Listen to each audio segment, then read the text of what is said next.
எல்லாருக்கும் வணக்கங்க. இன்றைக்கி நம்ம ஜோ போல்ட்ரி ஃபார்மில் பார்த்திங்கன்னா ஒரு வித்தியாசமான வீடியோ. ஏற்கனவே இந்த கேஜ் நான் எப்படி மேக் பண்ணேன் அப்படின்றத ஒரு வீடியோவில் நம்ம சேனலில் போட்டிருக்கோம்.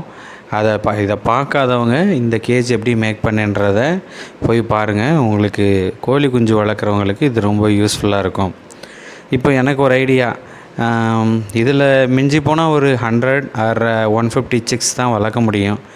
இப்போ என்னடா பண்ணலாம் அப்படின்னு யோசித்தேன். இதே மாதிரி இன்னொன்று செஞ்சோம்னா ஸ்பேஸை ரொம்ப ஆக்குப்பை பண்ணிவிடும் பார்த்துங்க. நமக்கு மாடியில் கொஞ்சம் இடம் தான். சரி, திடீர்னு ஒரு ஐடியா கிளிக் ஆணுச்சு. அதை தான் இப்போ நான் பண்ணிக்கிட்டு இருக்கேன். அதாவது இந்த 200 சிக்ஸு வளர்க்கக்கூடிய இந்த சாதாரண ப்ரூடர் கேஜை 400 சிக்ஸ் வளர்க்கக்கூடிய ஒரு பெரிய ப்ரூடர் கேஜாக நம்ம மாற்ற போகிறோம். அதை தான் இப்போ நீங்கள் பார்த்துட்ருக்கீங்க. இதுக்கு என்ன பண்ணணும் அப்படின்னு கேட்டிங்கன்னா, இதோட ஹைட்டை முதல்ல குறைக்கணும். ஏன்னா நம்ம மேலே பார்த்திங்கன்னா அந்த டாப் இருக்குது பார்த்திங்களா, அந்த டாப்பில் உள்ள ஃப்ரேமில் தான் இன்னொரு ஃப்ளோர் ரெடி பண்ண போகிறோம். ஸோ அதனால் இதோட ஹைட்டை நம்ம முதல்ல குறைக்கணும். ஸோ அது ஹைட்டை குறைக்கணுன்றதுக்காக தான் ஏற்கனவே நம்ம டேக் பண்ணி வச்சுருந்த டேகெல்லாம் கட் பண்ணி நம்ம மெஸ்ஸை சுற்றி ஒரே ஹைட்டுக்கு, இப்போ கையை வச்சு மார்க் பண்ணேன் பார்த்திங்களா, ஒரே ஹைட்டுக்கு பெண்ட் பண்ணி இதோட ஹைட்டை குறைக்கிறோம். இதை ஹைட்டை குறைச்சோன்னா பேலன்ஸ் வந்து நெட்டு இருக்கும் உங்களுக்கு. அந்த நெட்டை நீங்கள் என்ன பண்ணணுன்னா இழுத்து டேக் வச்சு டாப்பை கவர் பண்ணிக்கலாம். எக்ஸஸாக இருக்கிறத நீங்கள் வெட்டி எடுத்துடலாம். இப்போ டாப்பை அதை கவர் பண்ணிக்கலாம். நீங்கள் கேட்கலாம், எதுக்கு நீங்கள் அதை ஹைட்டை குறைக்கிறீங்க, பேசாமல் அப்படியே அந்த இதில் டாப்லேயே நீங்கள் பேஸ்மெண்ட்டை வச்சு பண்ணிடலாமே அப்படின்னு. இல்லைங்க, இந்த கேப் எதுக்குன்னு கேட்டிங்கன்னா, மேலே ஃப்ளோரில் இருக்க சிக்ஸுங்கெல்லாம் தன்னோட எச்சத்தை போடும்போது கீழ் ஃப்ளோரில் இருக்க சிக்ஸுங்க மேலே அது போய் விழுகும். இதனால் ரொம்ப சானிடேஷன் ப்ராப்ளம் இருக்கும், அம்மோனியா ஃபார்ம் ஆகும், சிக்ஸோட ஹெல்த் வந்து ரொம்ப பாதிக்கப்படும், சீக்கிரம் மார்ட்டாலிட்டி ஆகிடும். ஸோ அதுக்காக தான் இந்த கேப்பு எதுக்குன்னா, இந்த கேப்பில் நம்ம நியூஸ் பேப்பர் வச்சுருவோம். ஸோ நியூஸ் பேப்பர் சும்மா வைக்க மாட்டோம். நம்ம ஃப்ளெக்ஸ் இருக்குது பார்த்திங்களா, இந்த ஏதாவது விசேஷங்களுக்கு அடிப்போம் பார்த்திங்களா, அந்த ஃப்ளெக்ஸை ஒரு லேயர் அது ஃபஸ்ட்டு அது மேலே போட்டுட்டு அதுக்கு மேலே தான் நம்ம என்ன பண்ண போகிறோன்னா ஃப்ளெக்ஸ் வைக்க போகிறோம், நியூஸ் பேப்பர் வைக்க போகிறோம். இப்போ ஃப்ளெக்ஸை ஏன் ஃபஸ்ட்டு போடுறோம் அப்படின்னு கேட்டிங்கன்னா, இது வந்து ப்ரூடர் கேஜு, இது உள்ளுக்க பல்ப் எரியும், எனி டைமும் பல்ப் எரியும். ஸோ அப்படி எரியும்போது அதோட ஹீட் வந்து என்ன பண்ணோன்னா, நம்ம வந்து நியூஸ் பேப்பரில் பட்டு நியூஸ் பேப்பர் பர்ன் ஆக சான்சஸ் இருக்குது, அது டேஞ்சர். ஸோ அதனால் என்ன பண்ணுறோன்னா, ஃபஸ்ட்டு டாப்பில் என்ன பண்ணுறோன்னு கேட்டிங்கன்னா, ஒரு லேயர் வந்து ஃப்ளெக்ஸை போட்டுடுறோம். ஃப்ளெக்ஸை போடுறதுனால இன்னொரு அட்வான்டேஜ் இருக்குது. இந்த ஃப்ளெக்ஸ் என்ன பண்ணோன்னா, ஹீட்டை வெளியில் விடாது, ரிலீஸ் பண்ணாது, ஹீட்டு உள்ளேயே ஸ்டே இருக்கும் ரொம்ப நேரம். பல்பும் நமக்கு வந்து அதிகமாக எரியாது. ஏற்கனவே நம்ம பல்பு வந்து ஆட்டோமேட்டிக் தெர்மோஸ்டாட்ஸை செட் பண்ணி தான் போட்டிருக்கோம். அதனால் பார்த்திங்கன்னா உங்களுக்கு வந்து கரண்ட் பில்லெல்லாம் அதிகம் ஆகாது ப்ரூடிங்க்கு. சர்டன் டெம்பரேச்சர் நான் செட் பண்ணி வச்சுருக்க டெம்பரேச்சர் வந்து ரீச் ஆகிடுச்சுன்னா பல்பை தன்னால் வந்து ஆஃப் பண்ணிடும். அந்த மாதிரியான சர்க்கியூட்டை நான் வந்து இந்த 2 கேஜ்லேயும் போடலான்னு பிளானில் இருக்கேன். ஸோ இதுதான் இப்போ பார்த்திங்கல்ல, இதுதான் finishing stage. So first floor இப்படி இருக்கணும், செகண்ட் ஃப்ளோருக்கு இடையில கொஞ்சம் கேப்பு தெரியுதா உங்களுக்கு. ஸோ ஃபஸ்ட் ஃப்ளோருக்கு கீழே வந்து நீங்கள் நியூஸ் பேப்பர் போட்டுக்கலாம், இல்லை அஸ் யூஷுவலாக அது கீழே விழுந்து நீங்கள் பெருக்கி மண் வச்சு அது மேலே விழுந்து பெருக்கி எடுத்தாலும் சரி. இதுதான் கேஜு. இதோட நீளம் பார்த்திங்கன்னா 5 ஃபீட்டு, பிரெத்து வந்து 2 ஃபீட்டு, ஹைட்டும் 2 ஃபீட்டு வச்சுருந்தேன். ஆமாம், அதில் தான் இப்போ நம்ம குறைச்சிருக்குறோம், 1.5 ஃபீட்டாக குறைச்சி வச்சுருக்கோம். இது சிக்ஸு. இப்போ இந்த சிக்ஸை நம்ம இதோட கேஜை வந்து நம்ம ஹைட்டு குறைச்சிட்டோங்கிறதுனால வந்து கோழி குஞ்சுகளுக்கு டிஸ்டர்பாக இருக்காதா அப்படின்லாம் நினைக்காதீங்க. இந்த கேஜ்லேயே அப் டு 2.5 மந்த்ஸ் வரைக்கும், இல்லைனா அப் டு 3 மந்த்ஸ் வரைக்கும் நீங்கள் இந்த கேஜ்லேயே உங்கள் சிக்ஸை நீங்கள் வளர்க்கலாம். ஆமாம், இப்போ பாருங்கள், அடுத்த ஃப்ளோர் ரெடி ஆகுது. ஏன்னா பகலில் நான் வந்து ஷூட் பண்ண முடியலை, வெயில் பயங்கரமாக இருக்கனால ஈவினிங் தான் வேலையை ஆரம்பிக்கிற மாதிரி இருக்குது. ஸோ அதனால் ஈவினிங் ஆரம்பித்ததுனால கொஞ்சம் ஷூட்டில் ப்ளர் இருந்தால் அட்ஜஸ்ட் பண்ணிக்கோங்க. ஆமாம், முடிஞ்ச அளவு தெளிவாக நான் காமிச்சிருக்கேன். ஸோ மேலே வந்து ஒரு ஃப்ளோர் ரெடி பண்ணணுன்னா அப்படியே நீங்கள் வலைய போட்டிங்கன்னா அந்த க்ரீன் மெஸ் வந்து தொங்கிரும் சிக்ஸோட வெயிட்னால். கீழே நம்ம எப்படி ஃப்ளோரிங் ரெடி பண்ணியிருக்கோமோ அதே மாதிரியே பழைய இரும்பு கடையிலேருந்து சின்ன சின்ன கம்பிகளெல்லாம் வாங்கிட்டு வந்து இருக்கிறதுலே ரொம்ப கம்மி சைஸ் 6 mm கம்பின்னு நினைக்கிறேன். ஆமாம், அந்த கம்பிகளை வாங்கிட்டு வந்து ஏற்கனவே வந்து 8 mm கம்பி இருக்குது மேலே. ஸோ அதுக்கு பேரலாக நம்ம இப்படி வச்சு அதையும் டேக்கில் தான் கட்டுறோம். ஒன்றும் இந்த கயர் கட்டுறது, இந்த கம்பி கட்டுறது இதெல்லாம் பெயின்ஃபுல்லான ரிஸ்கி ப்ராசஸ்லாம் கிடையாது. டேக் வாங்கிக்கோங்க. ஒரு பாக்கெட் வந்து 30 to 40 rupees வரும். ஸோ இந்த டேக்கை நீங்கள் என்ன பண்ணுறீங்கன்னா அப்படியே நீங்கள் ஃப்ளோருக்கு ஏற்ற மாதிரி நாட் பண்ணிடலாம். ஈஸியாகவும் முடிஞ்சிடும். சுருக்கு மாதிரி தான் அந்த டேகு. ஸோ இந்த ஃபஸ்ட் ஃப்ளோர் ரெடி ஆயிடுச்சு. இப்போ இந்த ஃபஸ்ட் ஃப்ளோர் ரெடி ஆனோடனே இது மேலே என்ன பண்ணுறோம், ஃபஸ்ட்டு பேஸ்மெண்ட்டுக்கு உண்டான அந்த க்ரீன் மெஸ்ஸை நம்ம வைக்கிறோம். ஆமாம், இப்போ பார்த்தீங்களா எவ்வளோ சைட்லேயும் போடணும். உங்களுக்கு வெர்டிக்கலாக மட்டும் இல்லை, ஹரிசாண்டலாகவும் உங்களுக்கு கம்பி போட்டிருக்கணும்.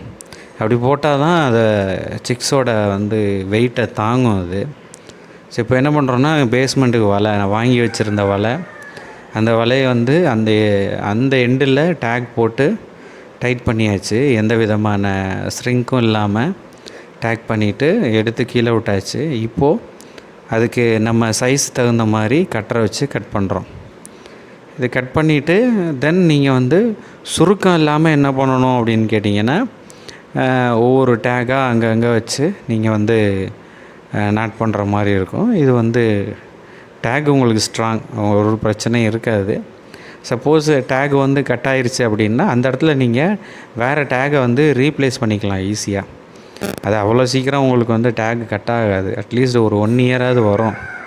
ஆமாம், இப்போது எக்ஸஸாக இருக்க வலையை வந்து அப்படியே நம்ம கட் பண்ணி எடுக்கிறோம். ஆமாம், இதுக்கப்புறம் நீங்கள் வந்து சைடில் கவர் பண்ண போகிறீங்க. அதுக்கும் நீங்கள் வலை வாங்கிக்கணும். இந்த க்ரீன் மெஸ் வந்து ஸ்கொயர் ஃபீட் வந்து ஒரு ஸ்கொயர் ஃபீட் வந்து பார்த்திங்கன்னா 10 rupees தான் வரும்.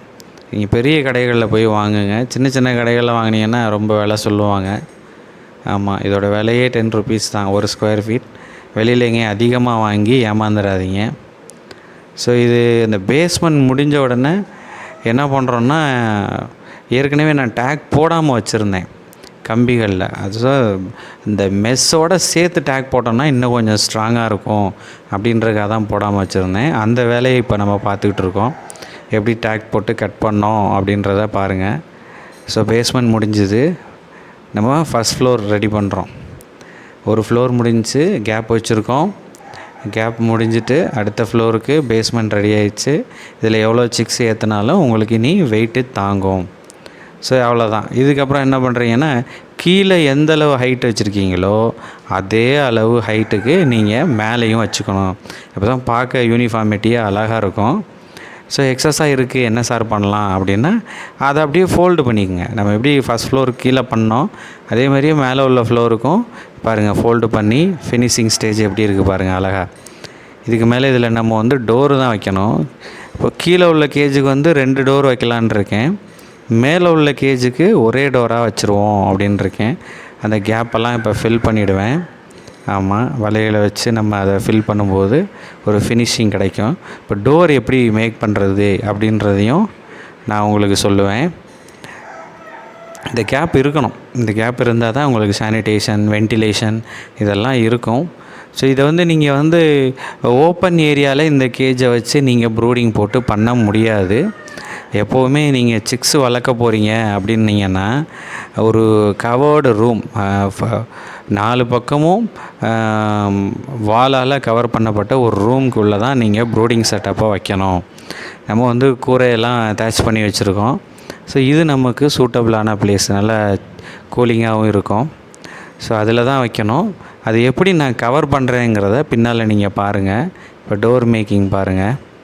ஸோ டோருக்கு உங்களுக்கு எந்த சைஸ் டோரு வேணுமோ எந்த அளவுக்கு மெஸ்ஸை கட் பண்ணிவிட்டு இதில் இந்த சின்ன கம்பிகள், இந்த பார்க்கனா க்ரீனாக பிளாஸ்டிக்கில் மோல்டாகி கம்பி வருது, க்ரீன் கலர் பிளாஸ்டிக் மோல்டட் கம்பியே வருது. ஸோ அதை வச்சு என்ன பண்ணுறீங்கன்னா, அதுலேயே நான் வந்து எக்ஸஸாக வெட்டி நீட்டிகிட்டு இருந்த கம்பியெல்லாம் ஃபோல்டு பண்ணி வச்சுட்டேன். அது ஹோல்டு பண்ணி பிடிச்சிக்கிற மாதிரி.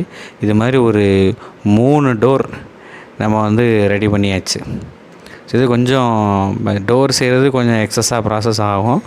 இது ஈஸியாக நீங்கள் ஃபிக்ஸ் பண்ணிடலாம். டோரை எங்கே வேணுமோ அந்த இடத்துல வச்சு டேக் பண்ணிடுங்க. டேக் பண்ணிவிட்டு டோரை காட்டிலும் உங்களோட ஓப்பன் ஏரியா, கேஜில் இருக்க ஓப்பன் ஏரியா சின்னமாக இருக்கணும். அதை மட்டும் ஞாபகம் வச்சுக்கோங்க. பாருங்கள் எவ்வளோ சின்னமாக இருக்குன்னு, டோரோட சின்னமாக இருக்குது பாருங்கள். அப்போ தான் நீங்கள் லாக் பண்ண முடியும். லாக்கிங் சிஸ்டமும் ரொம்ப சிம்பிள். ஏன்னா ஏற்கனவே நம்ம வந்து ஒரு ரூம்குள்ளே தான் வச்சுருக்கோம், பூட்டெல்லாம் போட வேணாம் இதுக்கு. ஸோ சிம்பிளாக நீங்கள் துணி காய போடுற கிளிப்பை வச்சு ஈஸியாக லாக் பண்ணிக்கோங்க. நமக்கு தேவை சிக்ஸு வந்து எதுவும் வெளியில் வந்துடக்கூடாது. அட் த சேம் டைம் பூனை இந்த மாதிரி ப்ரிடியேட்டர்ஸ்லாம் போய் சிக்ஸை வந்து கில் பண்ணிடக்கூடாது. அதுக்காகவும் நம்ம என்ன பண்ணுறோம், சும்மா ஒரு இந்த பாதுகாப்பு போதும். This is enough. ஆமாம். ஸோ இதுக்கப்புறம் என்ன பண்ணுறோன்னா, இது மேலே வந்து நான் ஒரு டோர் தான் வச்சுருக்கேன். ஏன்னா வந்து இந்த ஒரு டோர்லேயே நீங்கள் வந்து உள்ளுக்கு எல்லா இடமும் உங்கள் கை போகும். நீங்கள் சிக்ஸை பிடிக்கணுன்னா ஈஸியாக பிடிச்சிக்கலாம். அதை பற்றி உங்களுக்கு ஒன்றும் பிரச்சனை இல்லை. பட் கீழே வந்து 2 டோர் வச்சுருக்கேன். ஏன்னா சென்டரில் ஒரு கம்பி வருது. ஸோ மேலே வந்து அந்த கம்பி கிடையாது, கீழே அந்த கம்பி வருது. இப்போ பாருங்கள், நம்மளோட ஆட்டோமேட்டிக் சர்க்யூட் இது. டெம்பரேச்சர் ரீச் ஆனால் அதுவே ஆஃப் ஆகும். 2 பக்கம் 100 வாட்ஸ் பல்பு. சோனாலி கோழி குஞ்சுகள், இது 1 டேஸ் குஞ்சு. ஆமாம். இதுக்கு வந்து நீங்கள் கண்டிப்பாக மேலே பாருங்கள், ஒரு உள்ளன் பிளாங்கெட் போட்டிருக்கேன்னா, பழசு நம்ம வீட்டில் இருந்தது ஒன்று. இது ஹீட்டை வந்து வெளியில் விடாது. அடுத்து வந்து கீழே பாருங்கள், செகண்ட் லேயரில் ஃப்ளெக்ஸு போட்டிருப்பேன். அது மேலே வந்து பேப்பரும் போட்டிருக்கேன் பாருங்கள், 2 லேயர் போட்டிருக்கேன். ஆமாம். கீழ் ஃப்ளோரில் அப்படியே விட்டுட்டேன், தெரியுதா? பேப்பர் போட்டிருக்கேன் பாருங்கள். நீங்கள் ஃப்ளெக்ஸை எடுக்க வேண்டாம், ஃப்ளெக்ஸுக்கு மேலே உள்ள பேப்பரை எடுத்து டஸ்ட்பினில் போட்டு புது பேப்பரை போட்டுக்கலாம். அப்போ பாருங்கள் டெம்பரேச்சர் கட் ஆயிடுச்சு. அதில் நீங்கள் ஒரு 100 குஞ்சு வச்சுக்கலாம். ஸோ நம்மகிட்ட இதுதான் நம்மளோட ப்ரூடிங் செட்டப்பு. பண்ணுனா இது மாதிரி பண்ணுங்கள், உங்களுக்கு எல்லா குஞ்சுகளையும் இழப்பில்லாமல் காப்பாற்றலாம். கேஜ் உள்ள எப்போவுமே ஒரு 2 வாட்டர் ஃபீடர்ஸாவது உள்ளே இருக்கணும். ஆமாம், 2 ஃபாடர் ஃபீடர்ஸும் உள்ளே இருக்கணும். இந்த மாதிரி பயனுள்ள தகவல்களை தெரிந்து கொள்ள நம்ம சேனலை சப்ஸ்கிரைப் பண்ணிக்கோங்க. தேங்க்ஸ் ஃபார் வாட்சிங்.